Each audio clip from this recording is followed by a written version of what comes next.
Estamos chegando à nossa 12ª lição das escolas bíblicas dominicais. E hoje nós iremos abordar sobre o crente espiritual e o crente carnal. Iremos analisar as obras do apóstolo Paulo e também, ao decorrer desta lição, você aprenderá como se prevenir, como buscar ao Senhor para não cair nesse tipo de problema. Porque há muitos cristãos que um dia foram espirituais, mas em um dado momento abriu mão, relaxou, e você vai aprender nesta lição que há uma briga diária entre a carne e o espírito, e aquele a qual você estará alimentando é o que definirá você. Ou seja, eu tenho alimentado mais o espírito ou a carne? Então, com base nisso, eu quero te apresentar a nossa 12ª lição, a nossa penúltima, que tem por título Vivendo no Espírito.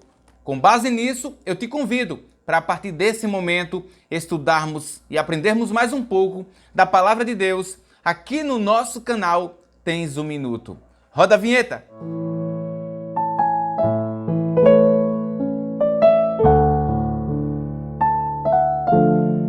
Meu amado irmão e minha amada irmã, seja muito bem-vindo ao nosso canal. É um prazer tê-lo conosco. E você que acabou de entrar nesse vídeo, fique à vontade para conhecer nossas playlists.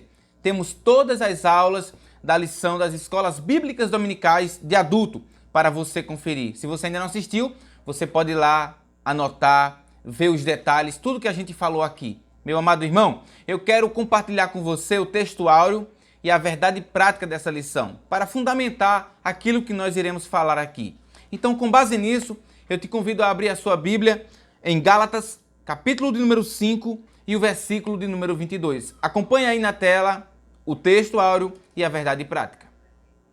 Mas o fruto do Espírito é amor, gozo, paz, longanimidade, benignidade, bondade, fé, mansidão e temperança. A verdade prática nos diz: o avivamento espiritual traz uma realidade de vida no Espírito. Com base nisso, vamos ler também a nossa leitura bíblica em classe, que se encontra em Gálatas, capítulo de número 5, do versículo 19 ao versículo de número 25. Acompanhe mais uma vez comigo aí na tela. Porque as obras da carne são manifestas, as quais são prostituição, impureza, lascívias, idolatria, feitiçarias, inimizades, porfias, emulações, iras, pelejas, dissensões, heresias, invejas, homicídios, bebedices, glutonarias e coisas semelhantes a estas, acerca das quais vos declaro, como já antes vos disse, que os que cometem tais coisas não herdarão o reino de Deus. Mas o fruto do Espírito é amor, gozo, paz, longanimidade, benignidade, bondade, fé, mansidão, temperança. Contra essas coisas não há lei. E os que são de Cristo crucificaram a carne com as suas paixões e concupiscências. Se vivemos no Espírito, andemos também no Espírito. Meu querido, com isso eu te apresento a nossa palavra-chave, que não poderia ser outra. É a palavra Espírito. Veja o significado dessa palavra agora para você. De acordo com os dicionários teológicos, a palavra Espírito pode ser definida da seguinte forma: ao passo que o termo hebraico, nefesh, traduzido como alma, denota a individualidade ou personalidade, o termo hebraico ruach, encontrado no Antigo Testamento, é que aparece traduzido como espírito e refere-se à energizante centelha de vida, que é essencial à existência de um indivíduo. Já no Novo Testamento, nós encontramos outra palavra, que é a palavra pneuma. E essa palavra pneuma é uma palavra equivalente a ruach, que vem da palavra pneu, que é soprar, respirar. Com isso, vamos para a nossa introdução e o nosso primeiro tópico. Meus queridos irmãos, antes de iniciarmos nossa lição e os seus tópicos, e também a introdução, eu quero te dar alguns avisos importantes. Próxima semana, você sabe que é a última lição desse primeiro trimestre. Então, próximo domingo, teremos um review sobre a próxima lição, que eu quero te apresentar aqui agora, olha. Maravilhosa essa lição. Vou deixar para você aqui e tem por título Relacionamento em Família, superando desafios e problemas com exemplos da palavra de Deus. Quem estará comentando é o nosso pastor Elienay Cabral, esse segundo trimestre. Então eu trarei um review para você, de todos os temas dessa lição. Fica atento. Outro ponto muito importante, se você ainda não tem, eu te indico esse livro aqui, Esse livro é Caminhando no Poder do Espírito. Mais uma vez aqui, para você. É do J. Packer. É um livro que fala sobre o trabalho, a obra do Espírito Santo. Eu sempre digo que é um dos livros que o cristão não pode partir daqui para a eternidade sem ler esse livro. Mais uma vez, Caminhando no Poder do Espírito, de J. Packer. Tendo dito isso, eu quero ler com você o nosso primeiro tópico dessa lição, o qual tem por título A Vida no Espírito, e está dividido em 3 subtópicos. O primeiro, andando em espírito. Segundo, por que andar em espírito? E terceiro, como andar em espírito. Pois bem, meu amado irmão, o autor vai deixar bem claro nesta lição que só há 2 tipos de cristãos. Quais são eles, Otoniel? O crente carnal e o crente espiritual.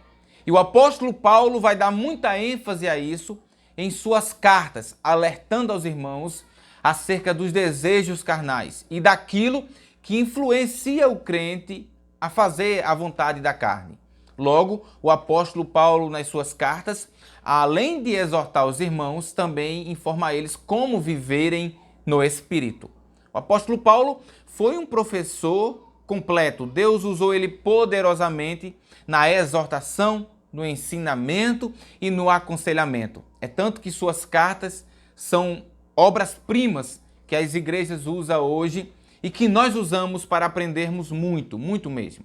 Meu amado irmão, sabemos que com a geração a qual vivemos, no mundo em que vivemos, no tempo em que vivemos, se nós não cuidarmos da nossa vida espiritual, logo será bem mais fácil ser um crente carnal do que um crente espiritual. Por quê? Porque a todo instante nós somos bombardeados pelo inferno. O inferno usa suas estratégias para nos tirar da presença do Senhor, da vontade do Senhor, daquilo que Deus planejou para a nossa vida. Fazer e cumprir o ID do Senhor na nossa atualidade é algo muito difícil, porém essencial, e precisamos cumprir com aquilo que Deus determinou para nós. E só cumpriremos, só teremos uma vida avivada se formos um crente espiritual. Otoniel, isso vai ser fácil? Não vai ser fácil. Vai ser muito difícil. Porém, há galardão para aquele que busca, né? É interessante que a palavra de Deus diz assim, segui a paz com todo. Segui a paz com todo. Já é difícil seguir a paz com todo, né? Mas segui a paz com todo e a santificação, sem a qual ninguém verá o Senhor. Você percebe que um crente espiritualmente avivado e um crente espiritual, por assim dizer, ele precisa estar buscando essa santificação, porque você sabe que santificação é um processo e aquele que começou a boa obra em mim e em você, ele continuará a nos aperfeiçoar até o dia que ele vir nos buscar, ou o dia que ele raiar nas nuvens para nos levar se você ainda não tiver morrido. Pois bem, tendo dito isso, a primeira parte que nós precisamos analisar aqui é o andar. E o andar aqui é um verbo, né? E esse verbo aqui, andar, o autor da revista deixa bem claro pra gente. Ele diz assim, andar no Espírito é um verbo. E esse verbo no sentido figurado quer dizer viver, experienciar, praticar e conduzir a vida de modo espiritual. Ou seja, andar no Espírito, como aqui o livro diz bem, caminhando no poder do Espírito, é você viver uma vida guiada pelo Espírito Santo. Se você ler Provérbios capítulo 10, todo Provérbios capítulo 10 e capítulo 11, você verá. E também, se você analisar Provérbios capítulo 4 e o verso 18 e 19, ali Salomão vai falar sobre a vereda do justo, né? E sobre também o caminho do ímpio. Então, o crente espiritual é aquele crente que eu posso dizer como Salomão falou. É porque a vereda do justo é como a luz da aurora que vai brilhando mais e mais até ser dia perfeito. Ou seja, é um caminhar constante, sempre abundante, alegre nessa trajetória, que não é fácil, mais uma vez, que há muitas dificuldades, que há também noites escuras, mas que o crente sabe que há um propósito, que há um ponto de chegada a qual ele deva chegar. Então ele não para, ele não resiste, ele continua apesar das dificuldades e das adversidades, porque ele sabe que Cristo está com ele, lhe ajudando nesse processo até ser dia perfeito. Então, andar no Espírito, trazendo para esse verbo, no modo figurado, é viver, mais uma vez, é experienciar, é praticar. Olha, não é só falar, não é só teoria, é prática. É deixar o Espírito Santo te conduzir, ou seja, não é você ditar o que você vai fazer, por onde você vai andar. É o Espírito Santo que te guia. Você está dominado completamente por Ele e Ele é teu guia aqui na terra, né? Paulo diz, não vivo mais eu, mas Cristo que vive agora em mim. E a vida que agora eu vivo para Cristo. Ou seja, dominado completamente pelo Espírito Santo. Aí você lembra de quê? De Ezequiel capítulo 47, quando aquele homem, né? Aquele vai medindo, e aquele homem vai entrando, Ezequiel vai entrando naquela visão, e cada vez que ele vai entrando, vai se aprofundando até um momento que ele não consegue mais caminhar, e sim nadar, ou seja, ali é quando uma pessoa está completamente dominada pelo Espírito Santo.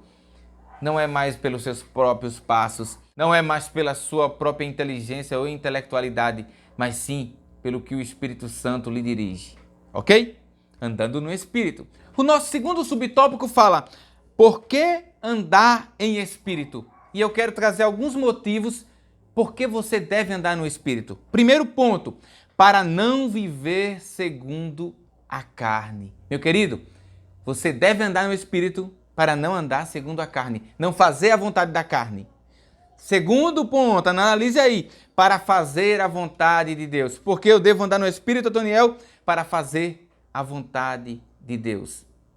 Ei, quando nós andamos no Espírito, nós fazemos a vontade do Senhor com muito prazer e alegria. Nada nos consegue nos deter, nada consegue te parar. As tristezas, as calúnias, as perseguições não são motivos, sabe por quê? Porque você está fazendo a vontade de Deus no Espírito. Oh, glória a Deus. Terceiro ponto que eu destaco para você, para poder vencer o maligno. Você só terá poder para vencer o maligno se você estiver andando no Espírito. Veja que coisa interessante, né? O João, na sua primeira carta, ele diz, né? Filhinhos, eu vos escrevi porque vocês são fortes e a palavra de Deus está em vós e já vencestes o maligno. Oh, glória a Deus por isso. Próximo ponto, vai anotando aí, meu querido. É para ter alegria no Senhor.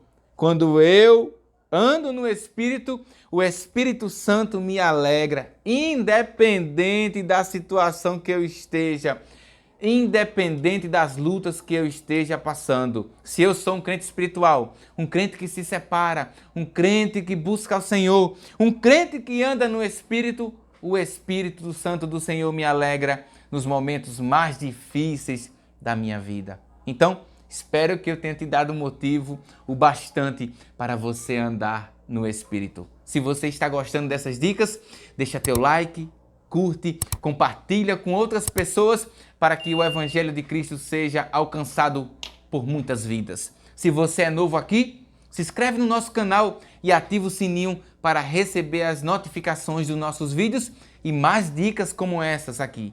Terá mais dicas, fica tranquilo aí, porque eu tenho mais dica para você. O nosso terceiro subtópico fala como andar em espírito. Então lá vem dica para você aí, hein? Anota aí. A primeira dica para você é tendo o Espírito Santo. Então, como andar em espírito? Tendo o Espírito Santo. Jesus, em João, capítulo 14, E o verso 17 ele diz assim, ó, o Espírito da verdade que o mundo não pode receber, porque não vê, nem o conhece. Mas vós o conheceis, porque habita convosco e estará em vós. Veja que promessa maravilhosa. Quando os discípulos estão tristes, no capítulo 14 de João, e Jesus diz, não se turbe o vosso coração, credes em Deus, credes também em mim. E ao longo do texto, ao desenrolar, Jesus diz assim, ó, eu vou para o Pai, mas eu vou enviar outro que é igual a mim, o Consolador, que estará convosco todos os dias. E então, Jesus faz essa promessa maravilhosa. Então, como andar em Espírito? Tendo o Espírito Santo. Primeira dica. Vamos para a segunda. A segunda dica é sendo guiado pelo Espírito Santo. Olha o que Romanos capítulo 8 e o verso 14 nos diz. Acompanha aí. Porque todos os que são guiados pelo Espírito de Deus, esses são filhos de Deus. Veja, se você é filho de Deus, então você é guiado pelo Espírito Santo. E o Espírito Santo te conduz, meu querido. É por isso que o salmista Davi no Salmo 23 diz, olha, ainda que eu ande pelo vale da sombra da morte, eu não teria mal algum. Não temeria, mal algum, porque o Senhor está comigo. Terceira dica, meu querido, sendo cheio do Espírito Santo. Você, irmã, você, irmão, sendo cheio do Espírito. Como andar em Espírito?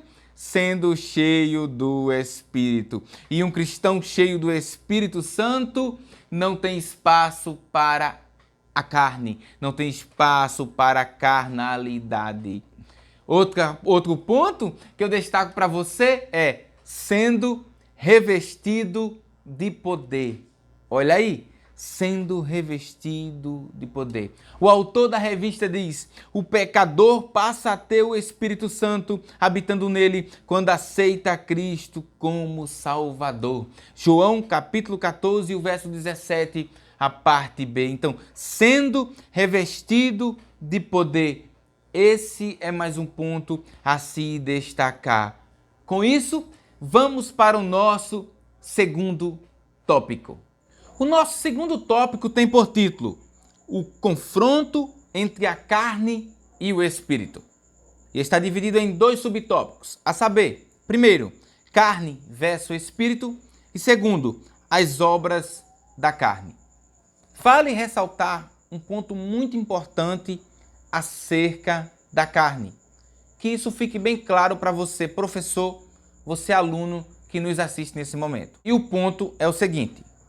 É oportuno esclarecer o que significa a carne. No contexto desse estudo, há pessoas que imaginam que a carne refere-se ao corpo físico, formado por cabeça, tronco e membros. É um equívoco elementar. O corpo humano não peca. Os olhos, os ouvidos, a boca, os braços, as mãos, as pernas, os pés, bem como os órgãos sexuais não pecam. Em termos bíblicos, para o crente fiel, o corpo humano é templo e morada do Espírito Santo. Ou seja, isso está lá em 2 Coríntios, capítulo 6, do verso 19 ao verso de número 20. Tendo dito isso para você, vamos agora analisar sobre carne e espírito. Quando nós analisamos carne e espírito, estamos falando de uma das ou a maior luta que o homem enfrenta. O apóstolo Paulo, mais uma vez ressaltando, bateu muito nessa tecla. Para você ter uma ideia, é um problema que vem desde o Éden, quando a mulher ali foi enganada pela serpente, né? E depois que o pecado entrou no mundo, Paulo fala sobre isso, né? Por um só homem entrou o pecado no mundo, mas também por um só homem veio a salvação para todo o mundo. Então, a partir do Éden, as gerações que vieram posteriormente vieram com esse pecado, com essa mancha terrível. O elo que tinha com Deus foi quebrado, né? O pecado faz esse distanciamento entre o homem e Deus. E então destacamos uma palavra muito importante, que é a concupiscência da carne. O que é isso, Otoniel? Essa palavra, em termos etimológicos, tem origem do latim, que significa concupiscência. E essa palavra significa forte desejo, no sentido de obter bens materiais ou prazer sexual. Para você ter uma ideia, no seu significado amplo, essa palavra traz o significado de provoca no homem natural, né? Naquele homem que não é guiado pelo Espírito Santo, as práticas ilícitas, desejos sexuais desenfreados, o pecado e tantas outras coisas que são abominações aos olhos de Deus. É por isso que o cristão deve ter muito cuidado. Como eu falei lá na introdução, é um problema visível, real e que existe. Não devemos se esconder, não devemos colocar o pano, mas sim combater diariamente. Se o crente não estiver buscando ao Senhor, não tiver uma oração constante, uma vida de oração diária, uma vida devocional para Deus, logo, em um dado momento, o diabo não precisa de uma porta, ele precisa de uma brecha para entrar e assim trazer a mornidão, a apostasia, a incredulidade e logo aquela pessoa se torna cega, porque o pecado cega o indivíduo a ponto dele estar cometendo toda a concupiscência da carne e pensar que está certo, pensar que está agradando a Deus. Mas de uma coisa é certa, o caminho de quem pratica tais coisas é caminho de morte. Isso não resta nenhuma dúvida. Para fundamentar isso que eu acabei de falar, eu quero ler para você 1 João, capítulo 2, do versículo 15 ao versículo de número 16. 15 e 16. O texto diz: não ameis o mundo, nem o que no mundo há. Se alguém amar o mundo, o amor do Pai não está nele. Porque tudo o que há no mundo, a concupiscência da carne e a concupiscência dos olhos e a soberba da vida, não é do Pai, mas do mundo. Então, o cristão ele não ama o mundo, ele ama a Cristo, ele ama a Deus. É interessante que Charles Spurgeon diz uma frase muito interessante, está na minha mente e não sai, nunca sai da minha mente. Como eu posso brincar com o mal que matou o meu melhor amigo? Né? Se Jesus veio se entregar por nós, pelos nossos pecados, porque não éramos capazes, não somos, de salvarmos a nós mesmos, por que brincar com o mal que matou o nosso melhor amigo? Pense nisso. Vamos para o nosso segundo subtópico, que fala as obras da carne. E quais são as obras da carne, Otoniel? Eu explico para você. Para fundamentar, eu quero destacar para você Gálatas, capítulo 5 e o verso 19. Diz: porque as obras da carne são manifestas, as quais são prostituição, pureza e lascívias.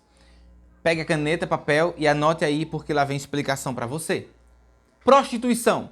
Como podemos definir? Prostituição refere-se à prática vil de venda do corpo para a prática sexual, em troca de dinheiro. Inclui todo tipo de imoralidade sexual, bem como a pornografia, em que a pessoa excita-se ilicitamente por meio de imagens de quadro e etc.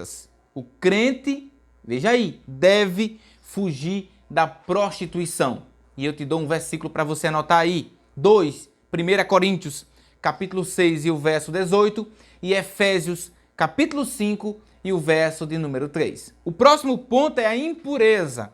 Impureza nós podemos responder da seguinte forma: tem sentido mais amplo, só que voltada para a área do sexo e as imoralidades diversas, por meio de palavras impuras, pensamentos e intenções. Não devemos, o autor diz da revista, dar lugar a quaisquer práticas impuras. A impureza inclui pecados sexuais, vícios e maus pensamentos carnais no coração. E eu destaco para você Efésios, capítulo 5, o verso 3, e Colossenses, capítulo 3, e o verso de número 5. E lascívia, Toniel, o que é lascívia? É a propensão, veja aí, para interessar-se, a excitar-se normalmente por meio do sentido da visão ou imagens sexuais do sexo oposto. Lascívia significa sensualidade, libidinagem, luxúria.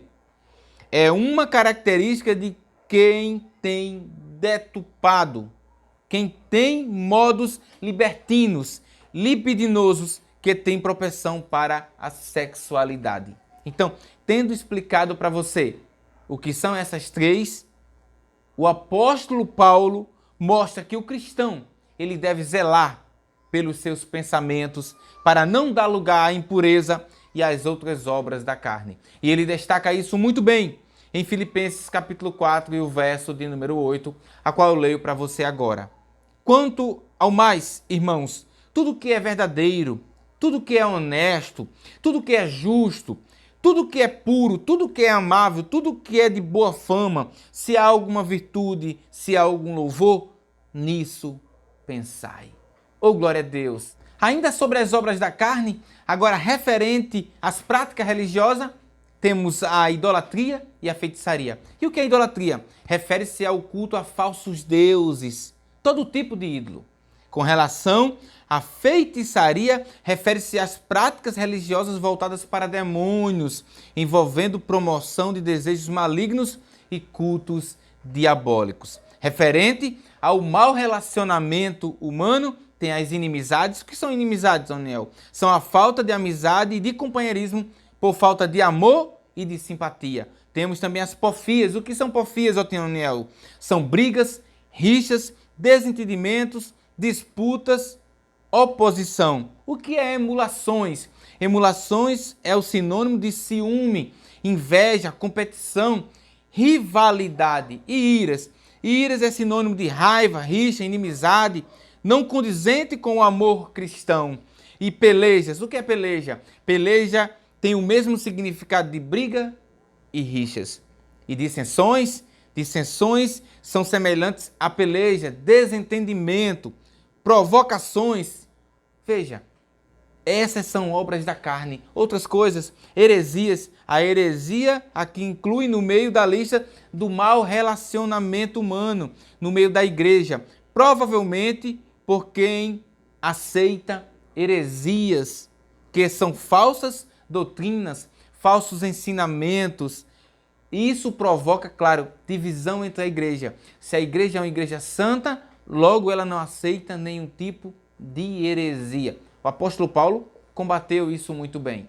Você pode perceber, é interessante aqui, que com a igreja de Corinto, Paulo chega a reclamar dos irmãos porque um dizia ser de Cefas, outro dizia ser de Apolo, outro dizia ser de Paulo, outro dizia ser de Jesus. E aí Paulo entra na sua carta falando para os irmãos que Cefas, ele e Apolo são apenas instrumentos de Deus, mas que Deus é e sempre será o ponto fundamental de qualquer igreja. Se não for Cristo, meu querido, não há uma igreja fidedigna. Partindo ainda para o nosso próximo ponto, tem os homicídios. Homicídio trata-se de práticas de agressão com morte ao seu semelhante.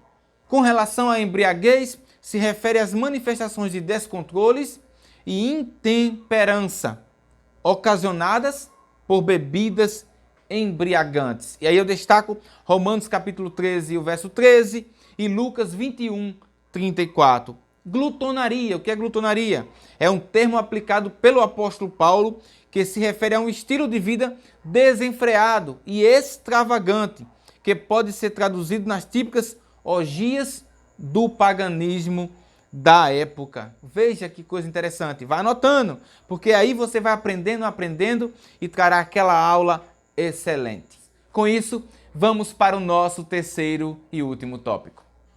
Meus queridos, nosso terceiro e último tópico tem por título o avivamento pelo fruto do Espírito. Está dividido em 3 subtópicos. O primeiro, o fruto do Espírito. Segundo, os 9 aspectos do fruto do Espírito. E terceiro, contra o fruto do Espírito não há lei. Uma coisa que eu quero destacar para você aqui, não é frutos do Espírito, não é no plural, é fruto do Espírito. Um exemplo bem claro, que eu tenho certeza que você aprendeu, o seu professor da escola bíblica ou do discipulado te ensinou. É aquela laranja mexerica, ou laranja cravo. É apenas uma laranja, mas quando você abre, tem vários bags, né? Vários gomezinhos. Então, um gome é a benignidade, outro é a paz, outro é a paciência, outro é o amor. Mas não quer dizer que cada gome daquele é uma laranja, não. Faz parte de uma só laranja. Então, nós falamos de fruto no singular, do Espírito. E esse fruto do Espírito, mais uma vez, tem vários aspectos. E os aspectos nós iremos analisar agora. O primeiro aspecto que eu quero analisar com você é a caridade, ou seja, o amor.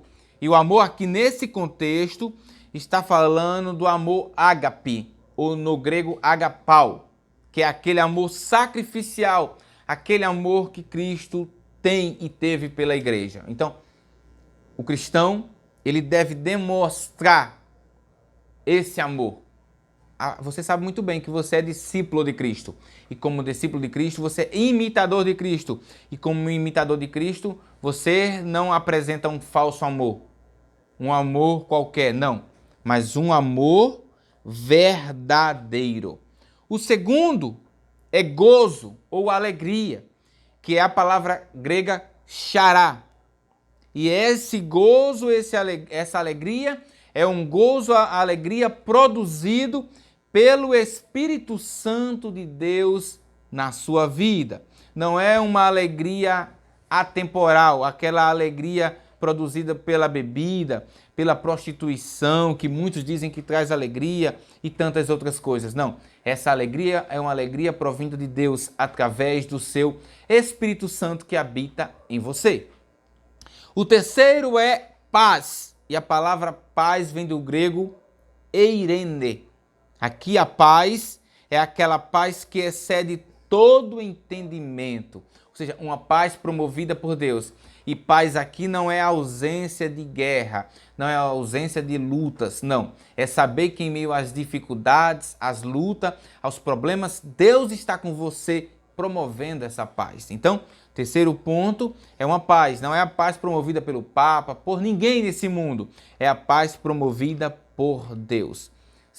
Quarto ponto é longanimidade. Longanimidade vem do grego macrotomia. E essa palavra longanimidade fala da paciência para suportar as ofensas e os defeitos dos outros. Precisamos entender que vivemos em comunidade. E nessa comunidade precisamos ter coinonia. Mas precisamos também entender que as pessoas são diferentes, têm pensamentos. Há um ditado diz que cada cabeça é um mundo. Mas lá estamos em comunidade, buscando um só propósito e um só Deus. Por isso, essa longanimidade nos ajuda a entender os defeitos dos outros e viver e suportar com eles. O nosso quinto ponto é benignidade. E benignidade é a qualidade daquele que é benigno, bondoso, complacente, indulgente e perdoador. Se você é servo de Deus, se você é um verdadeiro cristão, um cristão espiritual, você é perdoador. Sexto ponto é a bondade. Bondade é a qualidade daquele que é bom. E vem do grego agatousonen. Essa palavra aí tem esse significado. E o apóstolo Paulo destaca que é um dos frutos do Espírito. Ele diz, olha, porque o fruto do Espírito está em toda bondade e justiça e verdade. Efésios capítulo 5 e o verso de número 9. O nosso sétimo é a fé. E aí você sabe que fé vem do grego pistes. E é importante salientar que sem fé é impossível agradar a Deus. Eu não estou falando de uma fé natural, daquela fé que você sabe que você vai pegar um ônibus, por exemplo, com um destino a X local e você vai chegar lá.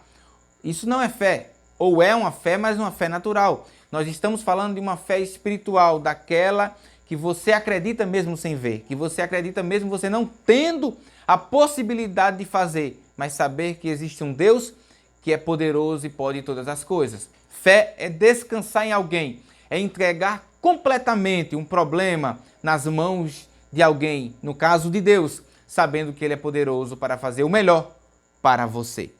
Nosso oitavo ponto é mansidão. E mansidão é um sinônimo de brandura. Veja, Mansidão é sinônimo de brandura. E aqui fala de temperamento. É do grego prautes. Prautes, essa é a palavra grega. É a qualidade daquele que é manso. Esse é o nosso 8º ponto. Eu estou correndo por causa do nosso tempo, para não ficar muito longo. O 9º é temperança, que quer dizer autocontrole, domínio próprio. É do grego egikrateia. E lembre-se de uma coisa. O crente espiritual, ele tem o autocontrole. Ele não fala o que quer, ele não age como ele quer, porque o Espírito Santo que habita dentro dele lhe mostra como deva fazer, como deva agir e como deva falar também. Com isso, meu querido, te apresentando esses aspectos do fruto do Espírito, para não tornar essa aula muito longa, eu quero agradecer a Deus por sua vida. Se não deu para pegar nesse vídeo porque foi muito rápido, retorne ele novamente com papel e caneta e lápis, porque você viu que foram muitas dicas essenciais. Muitas palavras, às vezes você... O que é emulações? Ninguém te explica o que é emulações, o que é porfias, né? Você fica assim, voando. Aqui, pela misericórdia de Deus, eu pude trazer para você a explicação. E então você fará uma boa aula. E você, aluno, ajudará o seu professor, com certeza. Forte abraço e te aguardo na nossa última lição. E não se esqueça que domingos teremos um pré-review da nova lição desse 2º trimestre. Forte abraço e fique na paz.